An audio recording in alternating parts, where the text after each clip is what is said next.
Part 1.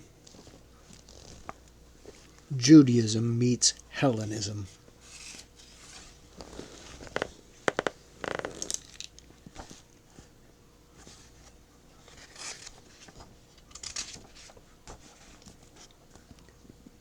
Alexander and his successors.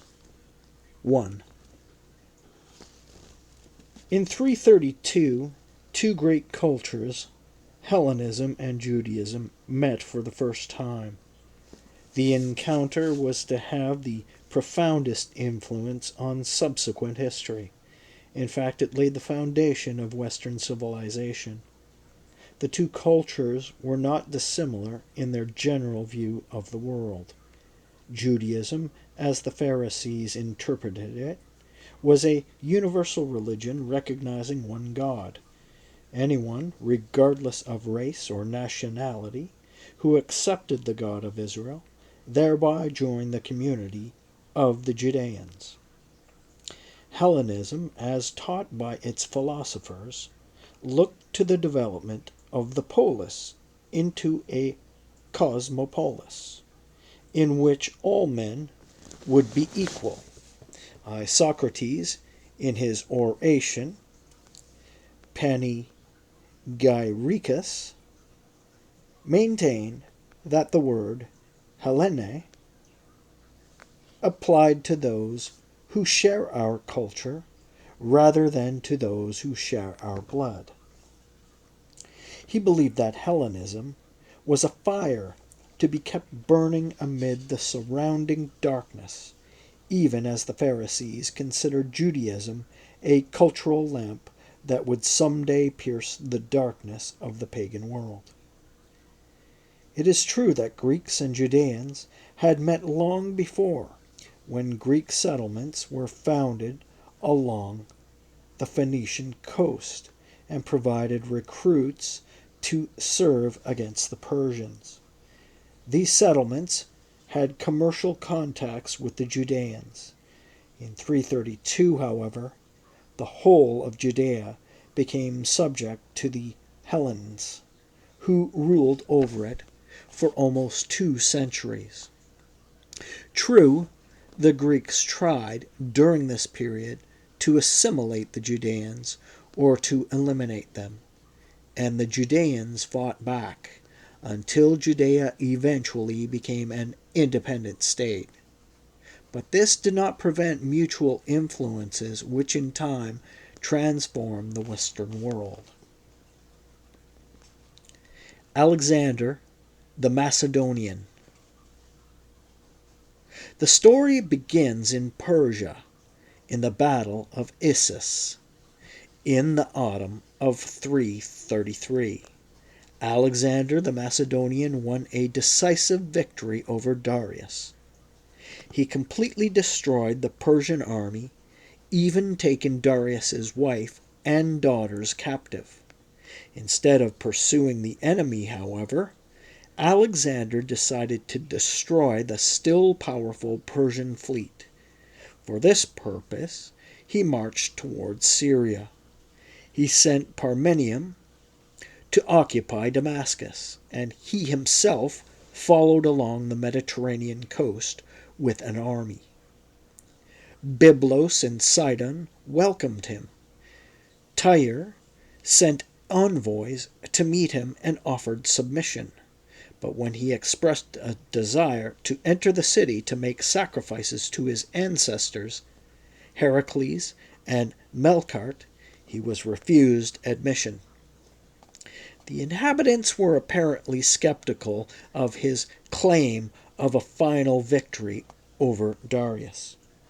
Alexander then laid siege to the city and sent a message to Jadus, the high priest at Jerusalem, seeking provisions for his army and demanding the tribute which hitherto had been paid to Darius. The high priest replied he could not comply with these demands while Darius was alive, since he had taken an oath of allegiance to Darius and could not take up arms against him.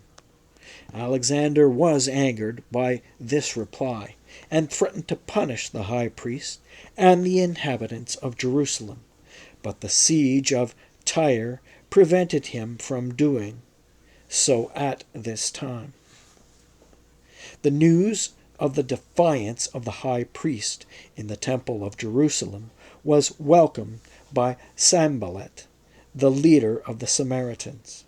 He was the grandson and namesake of the Sanballat who had been governor of Samaria during the days of the Restoration, and who had quarreled bitterly with the Judeans. The high priest's disobedience to Alexander seemed to provide Sanballat with a good opportunity to realize his grandfather's dream of building the temple on Mount Gerizim, an act the Persians had forbidden. To gain Alexander's favor, Sanballat gathered an army of 8,000 and joined him in the attack on Tyre. He then asked Alexander's consent to build a temple upon the sacred mount of the Samaritans. Sanballat told the king that, being the great-grandson of the high priest Elasib, he was a legitimate high priest. Josephus informs us that Sanballat advised Alexander that it would be advantageous for him to divide the Judeans into two groups, so as to weaken their power and thus prevent their giving trouble to the Macedonians, as they had to all their previous rulers. Alexander gave his consent to the building of the temple, for it was his policy to allow each people freedom to have their own shrines and to worship their own gods. As a result, the Samaritans built a temple on Mount Gerizim. The fortress of Tyre, which the inhabitants thought impregnable because it had required 13 years for Nebuchadnezzar to conquer, fell to Alexander after 7 months. After the fall of Tyre, Alexander no longer concerned himself personally with affairs in Syria. He left his general Parmenium to supervise the entire country, and Parmenium in turn appointed Menon as governor of Coeli, Syria, the geographical name of the district below the Lebanon.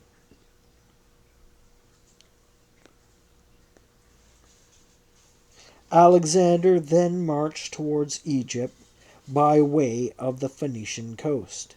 His march was unimpeded until he reached Gaza, where the inhabitants, under the leadership of Baitus, offered resistance. He captured the city after a siege of 2 months. All the male inhabitants were slain, and the women and children were sold into slavery. The city was repopulated with neighboring tribesmen. Alexander marched into Egypt, reaching Pelusium on the 7th day. It is apparently in connection with this Syrian-Egyptian campaign that Josephus, as well as the Talmud, states that Alexander visited Jerusalem and offered sacrifices to Adonai. As the alleged records of the earliest contact of the two cultures, the accounts require close analysis. The two descriptions differ in some respects according to the account given in the Talmud. Simon the high priest came from Jerusalem to greet the king. They met in the city of Antipatris, which lies north of Haifa. When the king saw the high priest dressed in his white robes, he prostrated himself before him. Josephus gives a lengthier and differing version. He says that the high priest was Jaddua. When Jaddua heard that Alexander was furious over his disobedience, he feared for the people's safety and ordered the Jerusalemites to make supplication and offer sacrifices to God. While he slept, God visited the high priest, telling him to be courageous and not show any signs of fear, for he was watching over his people. Josephus's account of the meeting of Alexander and the high priest continues. When he, the high priest, learned that Alexander was not far from the city, he went out with the priest and the body of citizens, and met him at a certain place called Saphion. This name, translated into the Greek tongue, means lookout, the modern Mount Scopus. For as it happened, Jerusalem and the temple could be seen from there. Now the Phoenicians and the Chaldeans, who followed along, thought to themselves that the king, in his anger, would naturally permit them to plunder the city and put the high priest to a shameful death. But the reverse of this happened. For when Alexander, while still far off, saw the multitude in white garments, the priests at their head clothed in linen, and the high priest in a robe of hyacinth, blue and gold, wearing on his head the mitre with the golden plate on it, on which was inscribed the name of God. He approached alone, and prostrated himself before the name, and first greeted the high priest. Then all the Judeans together greeted Alexander with one voice, and surrounded him. But the kings of Syria and the others were struck with amazement at his action, and thought that the king's mind was deranged.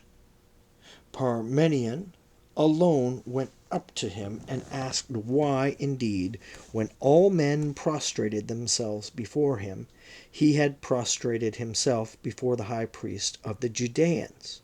Whereupon he replied, "It was not before him that I prostrated myself, but the God of whom he has the honor to be the high priest.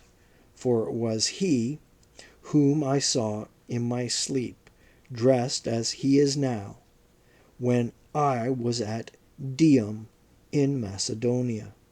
And as I was considering with myself how I might become master of Asia, he urged me not to remain, but to cross over confidently, for he himself would lead my army and give over to me the empire of the Persians." After saying these things to Parmenion, he gave his hand to the high priest, and with the priest running beside him, entered the city. Then he went up to the temple, where he sacrificed to God under the direction of the high priest. And when the book of Daniel was shown to him, in which he had declared that one of the Greeks would destroy the empire of the Persians, he believed himself to be the one indicated, and in his joy he dismissed the multitude for the time being. But on the following day he summoned them again, and told them to ask for any gifts which they might desire.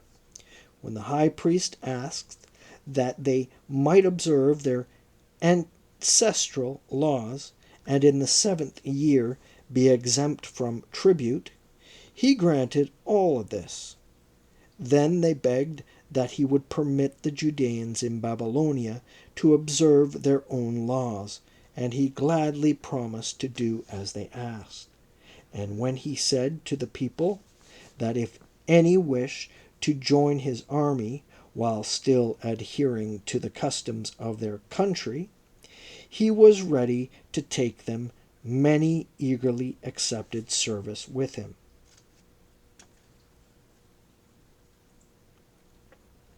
As a matter of fact, Alexander did not visit Jerusalem, either on his way to or on his return from Egypt. Both accounts, that in Josephus and that in the Talmud, are legendary.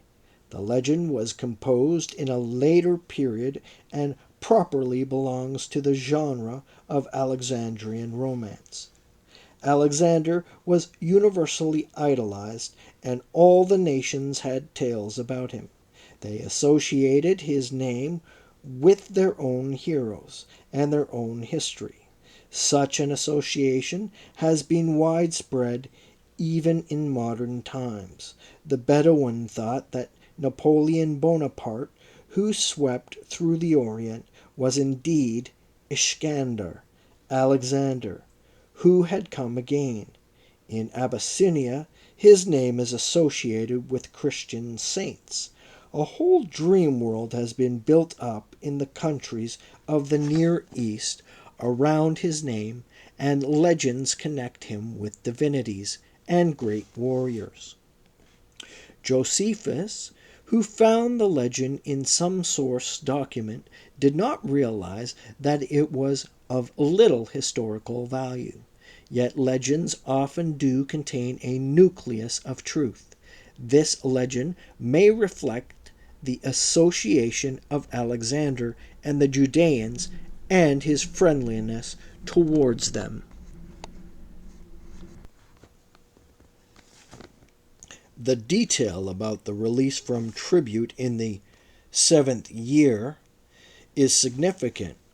This would be the year 332 to 331, which, according to the Judean chronological reckoning, was indeed a sabbatical year, during which the Judeans were prohibited from working in the fields, and payment of tribute would have been an excessive hardship. The Samaritans, having finally obtained permission to build a temple on their own sacred ground, Mount Gerizim, when they now heard that Alexander had released the Judeans from paying tribute during the sabbatical year, asked for the same privilege. He inquired whether they were indeed Judeans like those who lived in Jerusalem. They replied that they were not Judeans, but Hebrews who originated from the tribes of Ephraim and Manasseh, and that they also were called the Sidonians of Shechem. Alexander declined their request, since they said they were not Judeans, and he had granted this privilege to Judeans only. In his favor to the Judeans, Alexander added to their territory 3 important Samaritan cities: Amphiramah, Lydda, and Ramathaim.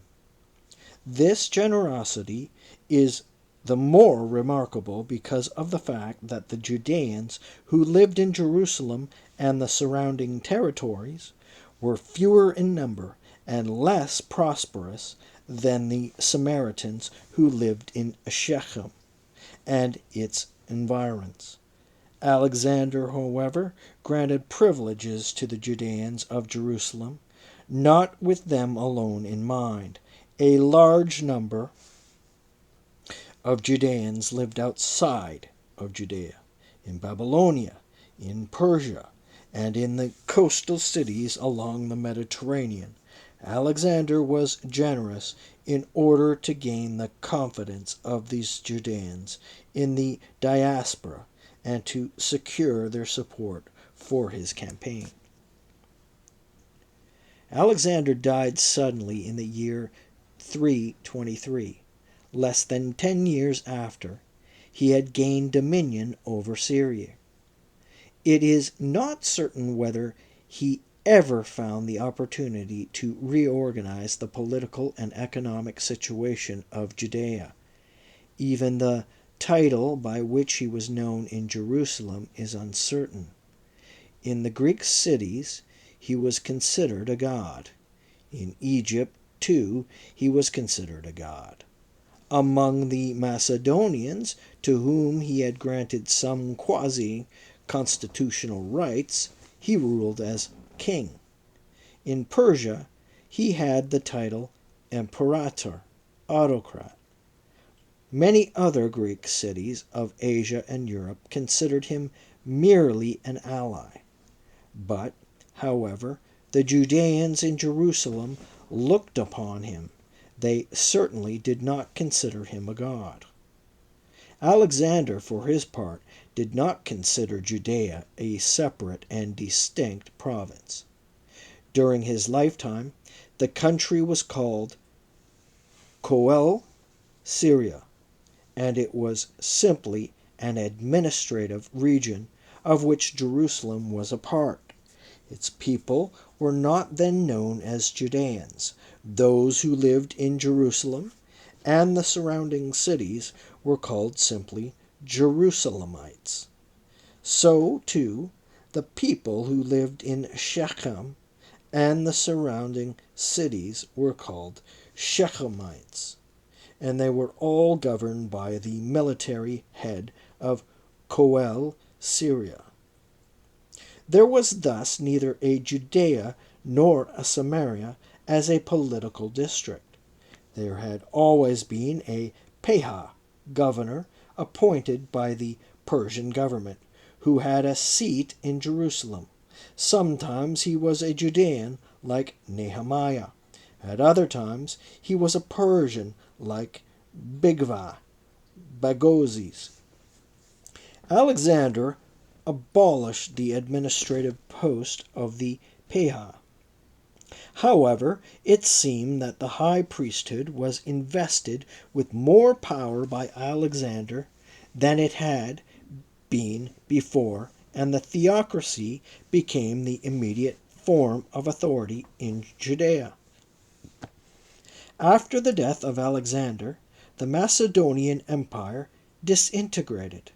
His policy of fusing the different races, European and Asian, into a single state crumbled. His plan for an empire where all the members, regardless of race, would be equal citizens was discarded. He died in his 33rd year, and it is not for historians to speculate what might have happened had he lived another 30 or 40 years. The idea of a brotherhood of man under the laws of one commonwealth, created not by coercion but by men's will, which had been entertained by the Hebrew prophets, taken up by the Pharisees, urged by Zeno, the founder of the Stoics, and subsequently by the fathers of Christianity, might or might not have realized by Alexander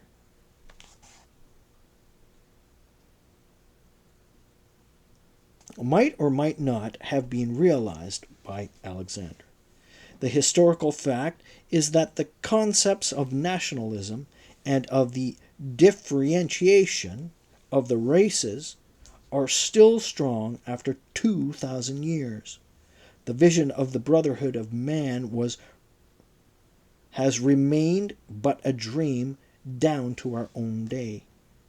A report tells that when Alexander was on his deathbed, his generals asked to whom he was leaving the kingdom. He replied, "To the best man." Another account has it that, though speechless, he gave his ring to Perdiccas. The council of generals now decided that his half-brother, Arrhidaeus, Philip's illegitimate son, should share the kingdom with the posthumous child born by Alexander's wife, Roxana. If it turned out to be a boy, Arrhidaeus was renamed Philip. Perdiccas was appointed regent and supreme commander. The empire was divided into satrapies. Egypt went to Ptolemy, son of Lagus, Syria to Laomedon, Babylonia to Archon, Great Phrygia to Antiochus, Antigonus, Thrace and the neighboring cities to Lysimachus, and Macedonia to Antipater. Seleucus was placed in command of the cavalry of the Companions, which was then considered a most distinguished rank. These successors to Alexander were jealous and fearful of one another. Each sought to fortify his own position. The regent, Perdiccas, cherished the ambition of becoming the central figure, and the other generals regarded him with intense suspicion. Ptolemy, to whom Egypt had been assigned, went there immediately to establish his rule over the country.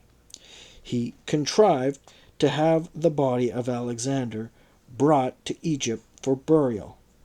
This propaganda coup gave him great help in his effort to attain absolute power in Egypt.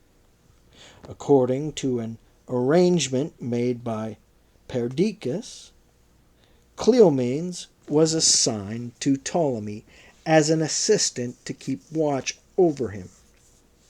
Ptolemy's seizure of Alexander's body constituted defiance of Perdiccas and showed that Ptolemy no longer was dependent on him.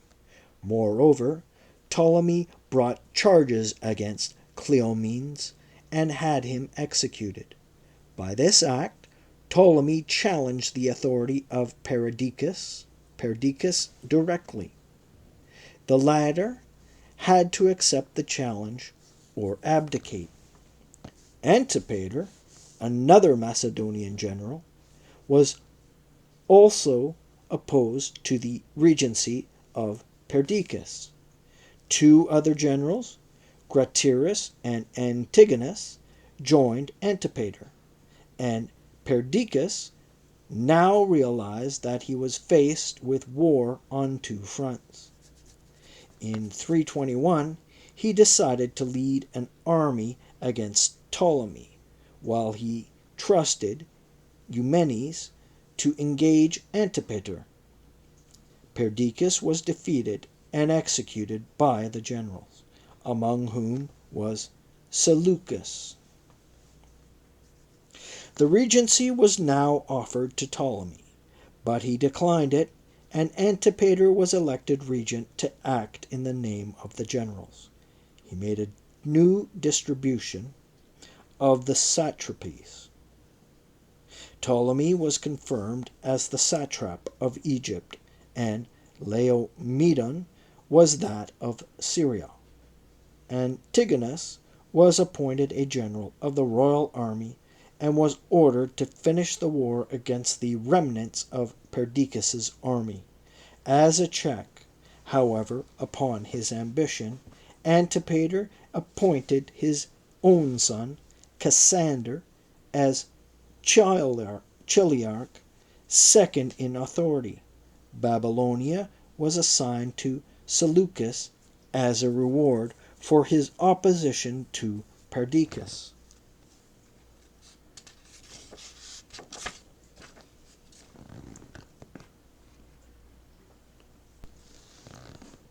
The Ptolemies and the Seleucids.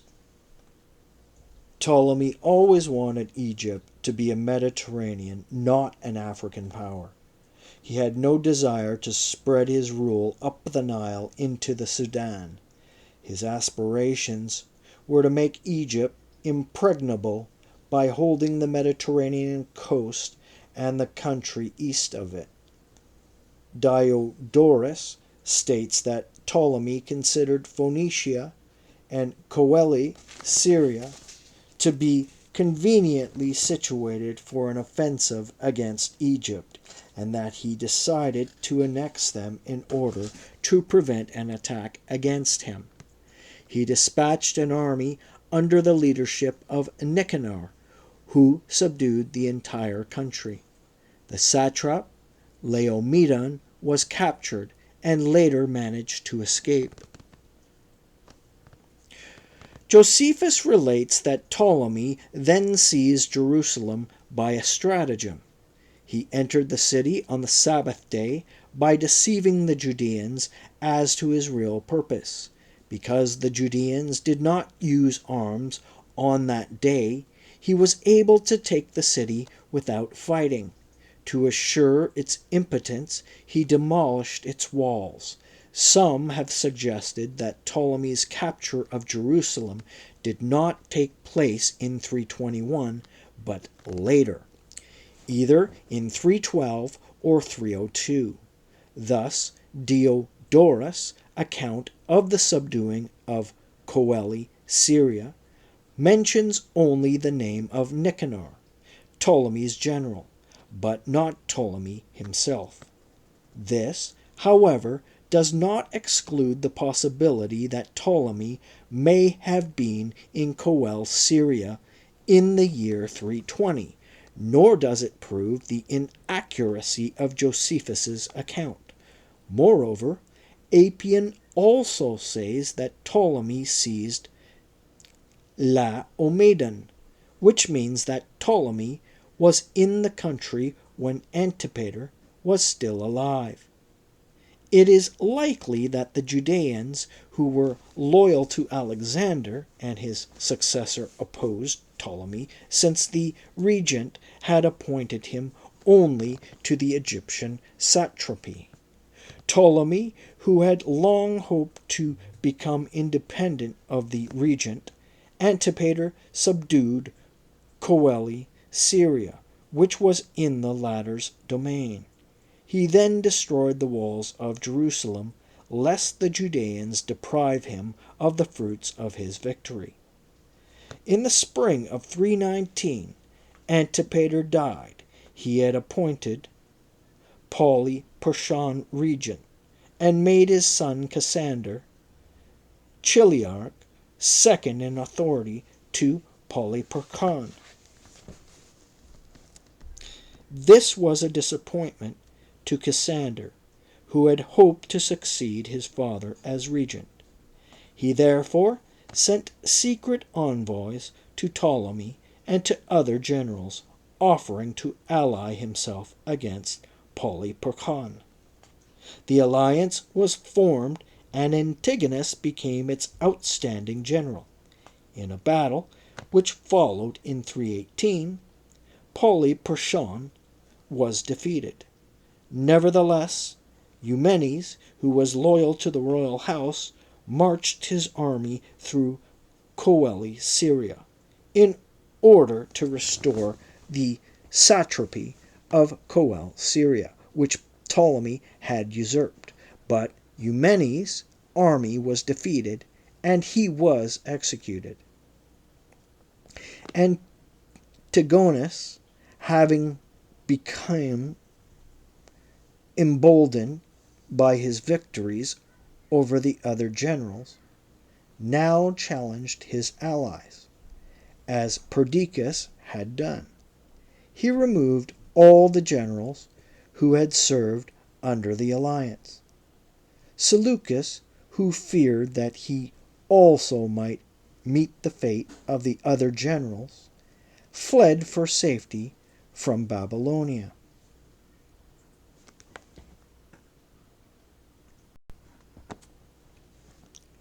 Josephus relates that Ptolemy had then seized Jerusalem by a stratagem. He entered the city on the Sabbath day by deceiving the Judeans as to his real purpose. Because the Judeans did not use arms on that day, he was able to take the city without fighting. To assure its impotence, he demolished its walls. Some have suggested that Ptolemy's capture of Jerusalem did not take place in 321, but later, either in 312 or 302. Thus, Diodorus's account of the subduing of Coele Syria mentions only the name of Nicanor, Ptolemy's general, but not Ptolemy himself. This, however, does not exclude the possibility that Ptolemy may have been in Coele Syria in the year 320, nor does it prove the inaccuracy of Josephus' account. Moreover, Appian also says that Ptolemy seized Laomedon, which means that Ptolemy was in the country when Antipater was still alive. It is likely that the Judeans, who were loyal to Alexander and his successor, opposed Ptolemy, since the regent had appointed him only to the Egyptian satrapy. Ptolemy, who had long hoped to become independent of the regent, Antipater subdued Coele Syria, which was in the latter's domain. He then destroyed the walls of Jerusalem, lest the Judeans deprive him of the fruits of his victory. In the spring of 319, Antipater died. He had appointed Polyperchon regent, and made his son Cassander chiliarch, second in authority to Polyperchon. This was a disappointment to Cassander, who had hoped to succeed his father as regent. He therefore sent secret envoys to Ptolemy and to other generals, offering to ally himself against Polyperchon. The alliance was formed, and Antigonus became its outstanding general. In a battle which followed in 318, Polyperchon was defeated. Nevertheless, Eumenes, who was loyal to the royal house, marched his army through Coele Syria in order to restore the satrapy of Coele Syria, which Ptolemy had usurped. But Eumenes' army was defeated, and he was executed. Antigonus, having become emboldened by his victories over the other generals, now challenged his allies, as Perdiccas had done. He removed all the generals who had served under the alliance. Seleucus, who feared that he also might meet the fate of the other generals, fled for safety from Babylonia.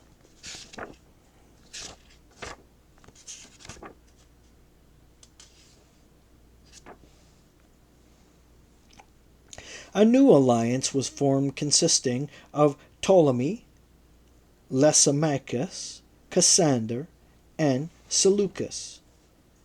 An ultimatum was sent to Antigonus that he must restore Babylonia to Seleucus and Coele Syria to Ptolemy. Antigonus scornfully rejected the ultimatum, and a war broke out between Antigonus and the allies. In 315, Antigonus invaded Coele Syria and occupied the whole country, including the coast as far as Gaza, with the exception of Tyre, which he took after a siege of 13 months. After the fall of Tyre, Antigonus left his son Demetrius at Gaza to watch Ptolemy, while he himself went to Seleni. In the spring of 312, Ptolemy and Seleucus attacked Demetrius at Gaza and completely routed him. This battle was decisive for the history of the Seleucids, for Seleucus now received from Ptolemy a small army of 800 men and 200 cavalry, with which he proceeded to recover his old satrapy. Babylonia. The event marked the beginning of the period known as the Seleucid era, or the Greek era. The Judeans used the Seleucid calendar down to the time of the establishment of the Commonwealth. It was still used on legal documents in the Middle Ages, when it was called the era of contracts. Those who adopted this Seleucid era adjusted it to their methods of reckoning the years. In Babylonia, the era began with the spring of 311, as was the custom there. In the Hellenistic cities in other areas which were dominated by the Seleucids, it began with the autumn of 312. The Judeans, however, counted the era from the autumn of 313. They reckoned the time of the Battle of Gaza, which took place in the summer of 312, to the autumn of that year, as the year 1, though it was but a few months. This was in accord with their practice of beginning a new year in the autumn. Hence, from the autumn of 312, they started to count the year 2 of the Seleucid era. Ptolemy took Gaza after his victory over Demetrius and recovered the whole of Coele-Syria. Many of his mercenaries settled in Egypt. Josephus, citing Hecataeus, says that many Judeans accompanied Ptolemy to Egypt after his victory at Gaza. Among these was a member of the high priestly family of Ezekias. The author of the letter of Aristeas also states that Ptolemy transferred more than 100,000 Judeans from Coele-Syria to Egypt. Ptolemy's occupation of Coele-Syria did not, however, last long. On hearing that Antigonus' army had returned from Cilicia and was encamped in the northern part of Syria, Ptolemy decided to abandon Coele-Syria. Before withdrawing, he destroyed the cities of Acco, Jaffa, Samaria, and Gaza. But the city of Jerusalem is not mentioned among those Ptolemy razed, probably because it had not been rebuilt after he had broken down its walls in 320. Preliminary to the invasion of Egypt, Antigonus's army, under the command of his son Demetrius, invaded Nabatea. This move was necessary to subdue the Arabs who controlled the road through the desert and to prevent Egypt from using the important Petra-Gaza caravan route. Another expedition was sent to the Dead Sea in order to make it impossible for Egypt to import the asphalt necessary for embalming, a lucrative trade for the Arabs. These expeditions did not meet with much success. It became clear by the year 311 that neither side could defeat the other, and a peace was arranged between Cassander, Lysimachus, Ptolemy, and Antigonus, in which Ptolemy relinquished his rights over Coele-Syria. By this treaty, Ptolemy lost Syria, Phoenicia, and Cyrene to Antigonus, whose realm now became more compact and stronger. Undoubtedly, Ptolemy tried to obtain terms for his friend Seleucus, who was not a member of the peace conference, but Antigonus maintained his claim to Babylonia. In the following year, 310 to 309, Antigonus invaded Babylonia but failed to subdue Seleucus. Ptolemy declared war on Antigonus in behalf of his friend Seleucus. Diodorus relates that Demetrius, the son of Antigonus, defeated Ptolemy in a naval battle off the island of Cyprus. Antigonus, elated by this victory, thereupon declared himself king. Ptolemy, though defeated, also declared himself king, and the other satraps, Seleucus, Lysimachus, and Cassander, not to be outdone, followed suit. However, it is more likely that Ptolemy declared himself king in 305 after his later victory over Demetrius near Gaza, and that it was in this year that the other satraps also declared themselves kings. Antigonus now fortified himself in Syria.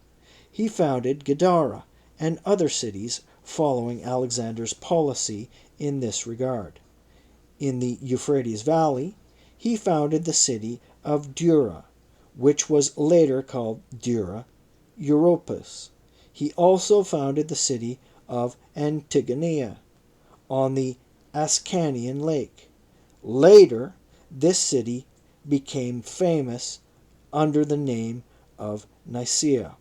Most of the cities were considered the king's land, while others were autonomous Greek cities. In the following years, Antigonus won several victories in Greece. These placed Cassander, the king of Macedonia, in a precarious position, and he became alarmed about the future of his kingdom. He sent envoys to Antigonus, asking that they come to terms, but Antigonus demanded unconditional surrender. Cassander appealed to his former allies, Lysimachus, Ptolemy, and Seleucus, for help. This he sought to gain by suggesting that if Antigonus should win control of Macedonia, their kingdoms likewise would be in peril, for Antigonus's ambition was to establish himself as the heir of Alexander. A new alliance was formed by the four kings.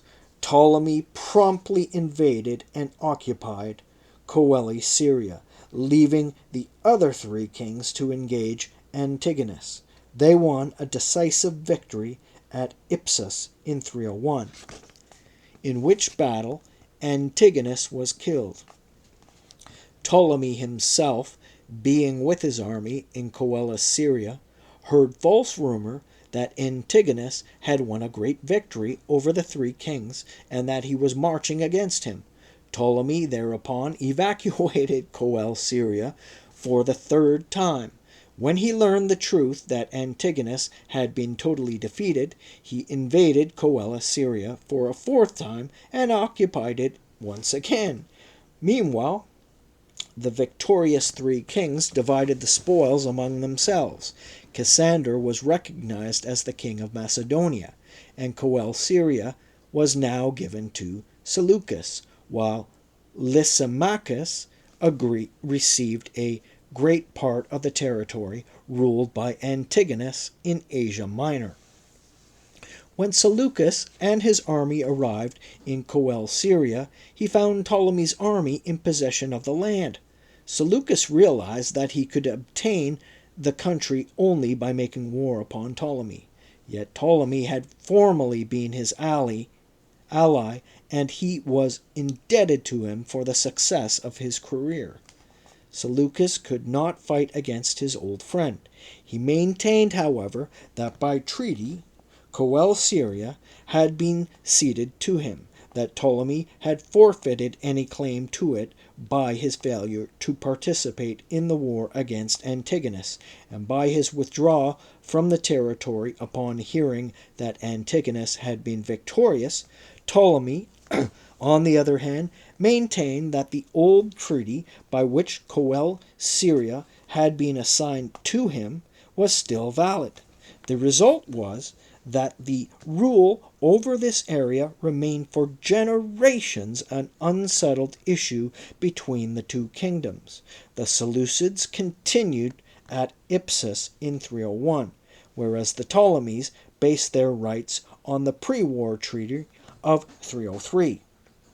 The dispute, ostensibly, had its basis in legal rights, but in actuality, the military and political considerations were decisive. Coel Syria's geographic position made it very important strategically for both governments. For Ptolemy, it was essential for the protection of Egypt in event of an attack by a hostile army from the north. It was therefore to his interest to absorb not only the coast of the Mediterranean Sea, but the inner country as well. Moreover, Coel Syria could serve him as a springboard for further expansion to the north. For the same reason the country was important to the Syrian government. Possession of it would enable the government to protect Upper Syria in event of an attack from the south, and its occupation was also a stepping stone for expansion southward. Seleucus was, therefore, determined to annex Coel Syria and unite it with Upper Syria. The matter was resolved when Seleucus declared to Ptolemy that he would take no active measures to recover Coel Syria for the present, but that he would consider later how to deal with a friend who had seized more than his share. As long as both Seleucus I and Ptolemy I lived, the strong bond of friendship between them prevented open conflict. Ptolemy I died in the year 282, and shortly afterward, and in the year 281.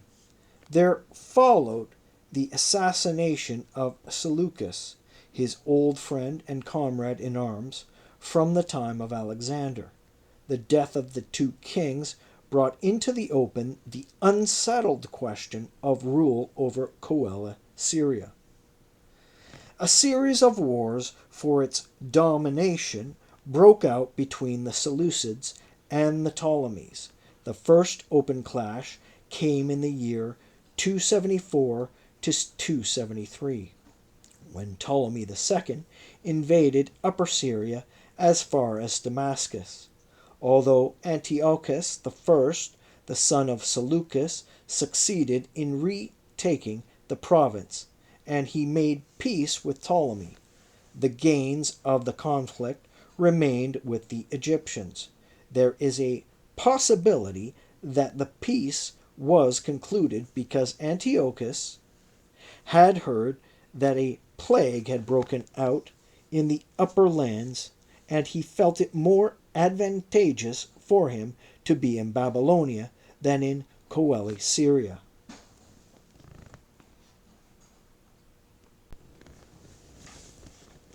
The Judeans of Alexandria. The Ptolemies, as a rule, followed Alexander's policy of tolerance toward other religions. They never forced Hellenism upon a conquered people, but sought to introduce it by promoting culture and building cities. In order to Hellenize Coeli Syria, the Ptolemies invited Greeks to settle in Syria and granted them special privileges. Commerce was encouraged. Some of the cities were permitted to issue their own coinage, as was the case with the city of Tyre. The Hellenistic cities in Syria became populated by Greeks and other races, among them Judeans. Many of the inhabitants of these cities were slaves captured by the Ptolemies in their wars with Antigonus and the Seleucids. Ptolemy II, Philadelphus, sought to make Alexandria another Athens in culture and commerce. He had a deep harbor built from which vessels carrying Egyptian goods sailed to India and China via the Red Sea, and to Byzantium on the Black Sea. Alexandria thus became the world's greatest market for the slave traffic. Slaves were brought there from many countries, especially from Syria and Palestine, and undoubtedly a great number of these were Judeans. The Jewish community in Alexandria had been fed by many sources. Some had been invited there by Ptolemy Lagus. Others were of the Judean mercenaries, who had been in the army of Demetrius and Ptolemy and remained there after the war. To enable Alexandria to compete with Athens' culture and even to excel it, the Ptolemies invited scholars, poets, writers, and sculptors to settle there. They founded a library housed in a magnificent building, which later became the greatest library in the ancient world. They also established a museum, a house for the Muses, a society of scholars, men of letters, who devoted their entire lives to science and philosophy, was organized, and a library for scientific research as well as a zoological garden were placed at their disposal. It was the first society of the kind ever to be supported by a state. The Ptolemies, interested in Hellenizing the diverse elements of the populations, established a number of schools in which the Alexandrians were taught Greek, in the hope that this would help mold them into a homogeneous group. The privileged class among the Judeans eagerly absorbed the Hellenistic culture. They learned to speak Greek and gradually devoted themselves to Greek literature. In time, they and their children were well integrated into Greek culture.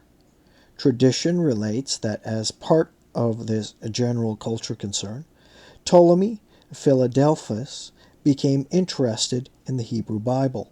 He asked Eleazar, the high priest of the temple in Jerusalem, to send him men learned in Hebrew and Greek, so that they might translate the Bible into Greek. The high priest sent him 72 men who made the transition, which has come down to us as the Septuagint. This tradition that 72 elders were sent by the high priest Eleazar to Alexandria may or may not be historically true, but that the Pentateuch and the book of Joshua were translated in the time of Ptolemy seems to be an historical fact. The translation of the Bible into Greek, as a matter of fact, was not brought about by Ptolemy, but by the Judeans themselves. Most of the Judeans of the upper class, having been reared in an environment of Greek culture, no longer spoke or understood Hebrew. It was necessary, therefore, for them to have the 5 books of Moses translated into the language they could read. There was another reason for the translation of the 5 books of Moses into the vernacular, one sinister in its import. A Greek-Egyptian historian, Manetho, by name, had written a history of Egypt in which he slandered the Judeans, saying that they had been expelled from Egypt in the days of Pharaoh because of leprosy.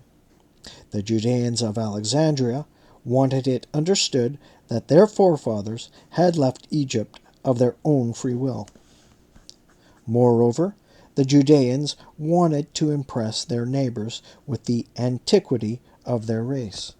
They desired to exalt their historical past by glorifying Moses, the great lawgiver and philosopher of their people, and other Jewish heroes.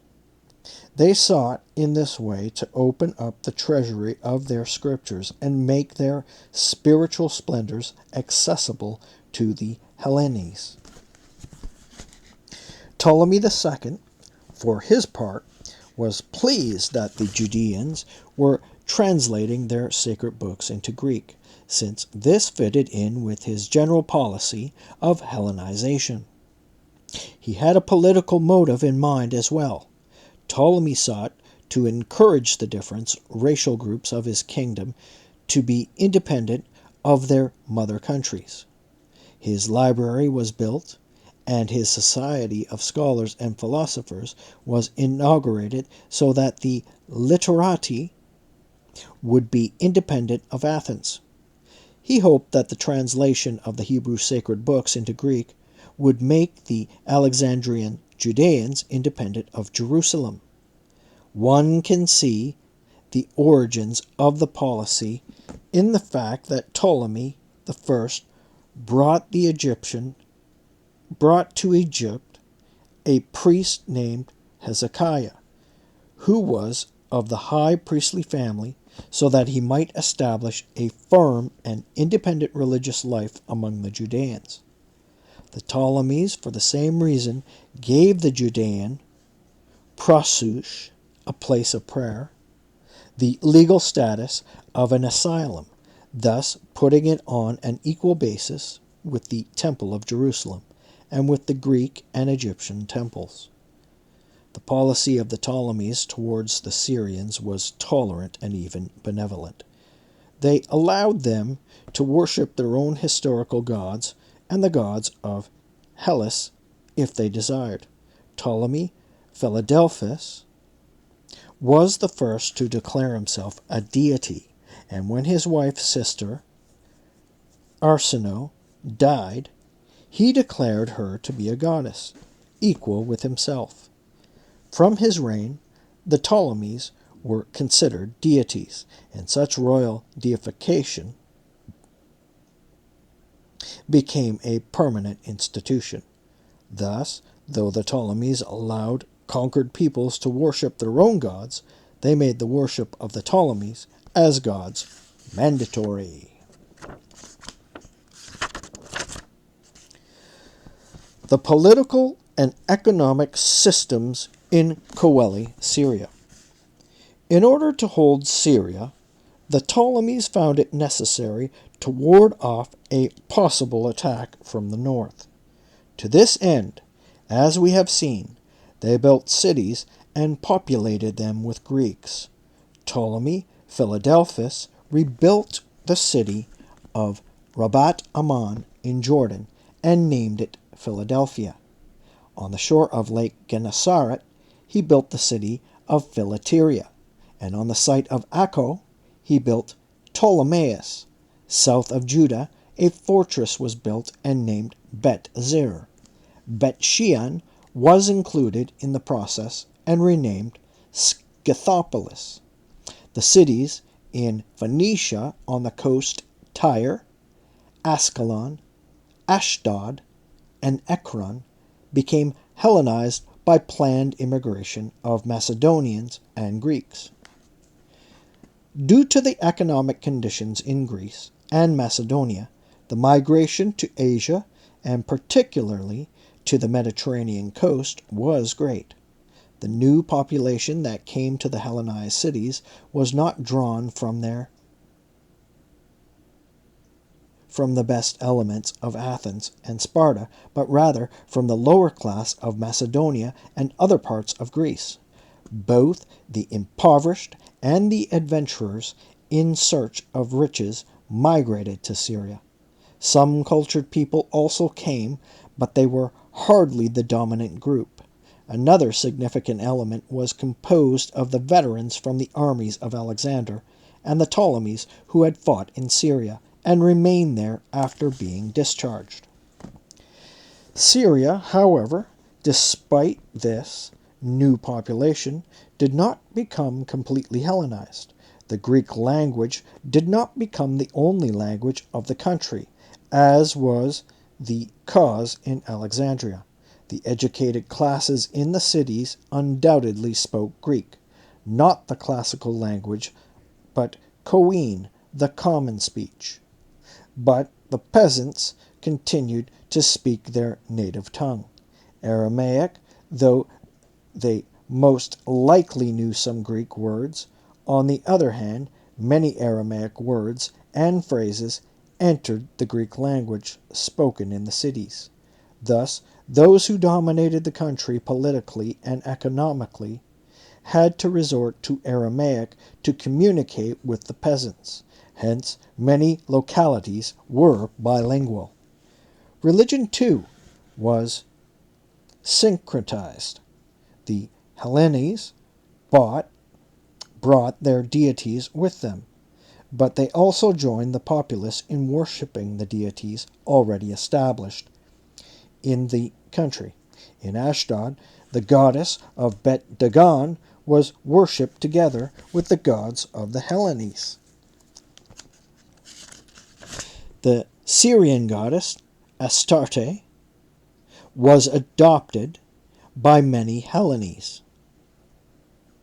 Such joint worship in the cities assumed great importance, becoming a mark of fellowship and representing an expression of loyalty to the city government. Those who did not participate in the worship festivities of the deities were considered subversive, even traitors.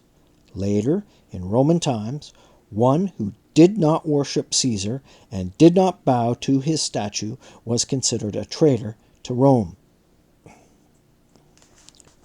The cities built by the Ptolemies were modeled after those of the Hellenes. Like the Greek polis, they were independent, autonomous. They were governed by a boule, council, a democratic organization consisting of elected councillors. Many of them had the privilege of minting their own coinage. The social organization in the cities most likely also followed the Greek pattern. The gymnasiums with the epheboi, young men's groups, attached to them therefore became an essential feature of the polis in Syria. Syria was divided into hierarchies. To protect the country against aggression and also against any rebellion by the natives, the Ptolemies established Ketokoi military colonies. The colonists were both farmers and soldiers, called klerokai, and consisted not only of Macedonians and Greeks, but also of Judeans. These farmer soldiers were assigned to particular places, and their settlements were usually in those parts of the country exposed to invasion. Though the land belonged to them, they were not permitted to sell or lease it.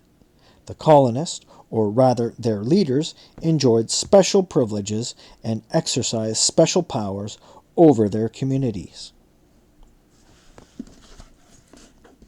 The king was represented in Syria by the strategos, who was charged with the military management of the country.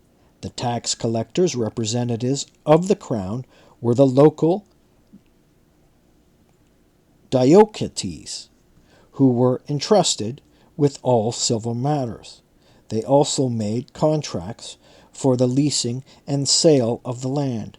There was a general tax collector for each province, perhaps one for all of Syria.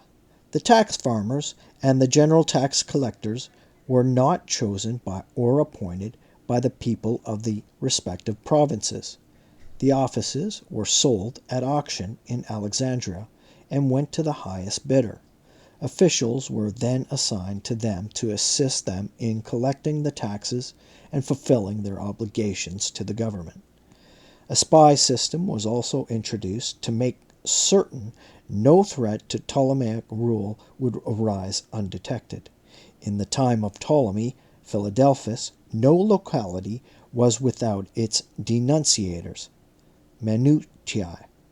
The people lived in constant fear of expressing any opinion which might be construed as subversive. Tax collecting from the Judeans of Jerusalem and its neighboring cities were organized on a different basis. The high priest was responsible for them. This arose from the fact that at the time of the restoration of the Jewish Commonwealth, King Artaxerxes had invested the civil and religious power over the Judeans in Ezra, a priest. Subsequent Persian kings confirmed this authority in the high priest. After his victory over the Persians, Alexander allowed the Judeans to be governed by their native ruler.